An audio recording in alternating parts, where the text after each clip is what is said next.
Congresswoman, thank you for being with us. We have been discussing how the picture of Trump's commitment to the insurrection and the insurrectionists is more out in public than it was since the last public hearing wrapped. He was disparaging the law enforcement officials who protected all of you and his own vice president on that day. At a rally yesterday, he said the man who shot Ashley Babbitt was a disgrace. He's gone full QAnon in his statements of support, and he's pledged to pardon all of the convicted criminals and criminals awaiting trial for January 6th related crimes. I wonder if that changes the stakes for your public work. Well, sometimes I think I can't be shocked, and then he shocks me again. The idea I know the feeling. That you would, he's promised to pardon people who brutally assaulted Capitol Police who were protecting the vice president. They protected me.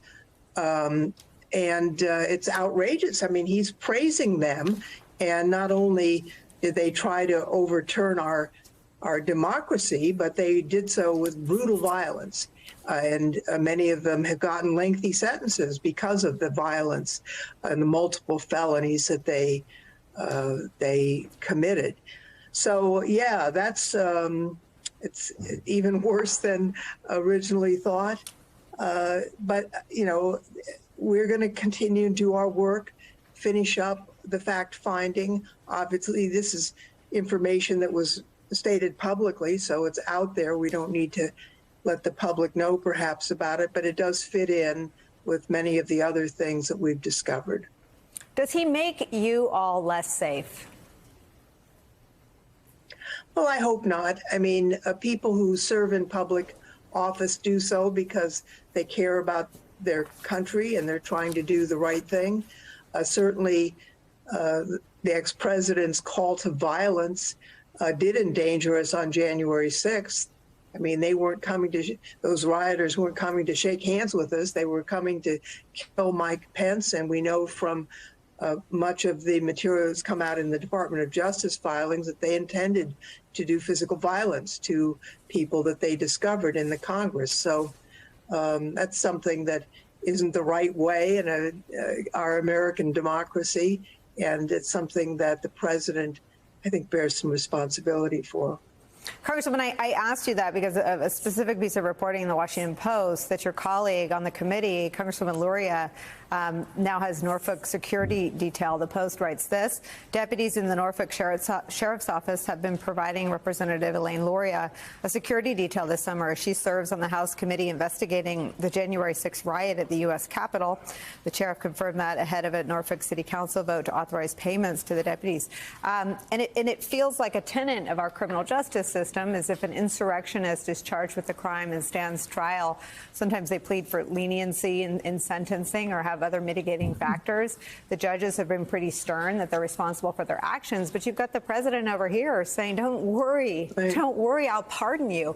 I wonder if that makes them a different kind of danger, that they're not normal criminals who may serve their time and be able to reemerge in society. They're people who, for their crimes, will be rewarded pardons.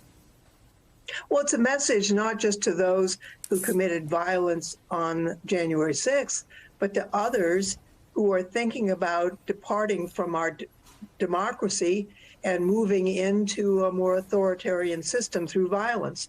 Really, it's a message that you're going to be okay, that if the ex-president is reelected, that people who move us away from democracy are going to be given leniency and pardons if they do so with violence. It's not what should be done, but unfortunately, the ex-president has done a lot of things that should not have been done.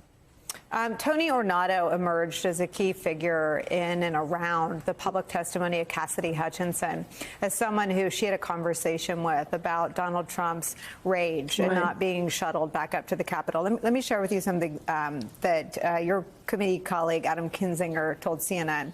It says Kinzinger told CNN that members of the panel believe that former Secret Service agent Tony Ornato was personally involved in efforts to discredit the testimony of Trump White House aide Cassidy Hutchinson while he was still at the agency. while he was still in the Secret Service, and said unnamed Secret Service officials and others simply adopted his side of the story. Quote, I just think it's so important to keep in mind that through, quote, anonymous sources, which we believe to actually be Tony Ornato himself, he pushed back against Cassidy Hutchinson's testimony and said it's just not true and Tony will testify under oath. And then, of course, he has not come in to testify under oath. Are you still seeking the testimony of Tony Ornato and the other Secret Service agents who I remember you sharing with us have retained private counsel? Yes, the answer is yes.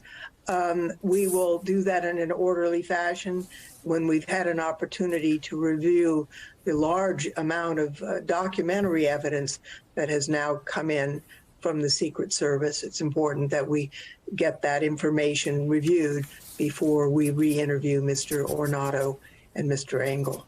Do you have new evidence that wasn't at your disposal at the time that the last public hearing ended, new radio traffic or new communications? Yes. Yes, and again, care to categorize any of that? No, you know our rules don't allow us to categorize or discuss the evidence, but new information has come in, and some of it is, very pertinent. Some of it is less relevant, but it's been a large volume of information that we really pressed hard for the agency to release. They should have done so before we had to issue subpoenas earlier this summer, but there is now a very steady flow of data coming in to the committee, and it's a huge amount. It takes a little bit to go through it all. I know you try very hard not to do this. I believe you just told us something new, and so I'm just going to ask you one more question. There was so much news coverage, great investigative journalism about the text messages and all the comms from the Secret Service just poof, disappearing, and the committee not being told in a timely or forthright manner. What you're describing is a huge amount of information. I'm guessing you found other sources for what you were looking for in the text. Well, is that right? I didn't say that what the specific types of information. I mean, and I really am not at liberty to do that under the committee rules. There's texts, there's emails, there's radio traffic, there's all kinds of information, Teams meetings. So we're going through everything that's been provided, and more is coming in. As I say, some of it is not relevant and some of it is. And it's a huge slog to go through it, but we are going to go through it. And the members of the committee themselves have been involved in this, and we hope to have that completed, soon. And it is nothing that has come in that you're aware of so far is in conflict with any of the public testimony presented by the committee to date. Just let me say I have some concerns about documents and then comparing to some of the testimony that we've received, and we hope to resolve any discrepancies in a way that would make sense. And we'll have to do that as we proceed in an orderly way. Will that be part of the public hearing because that was such a high profile element of the previous public hearings? Don't know yet. I mean, I can't lay out all of what we're going to have.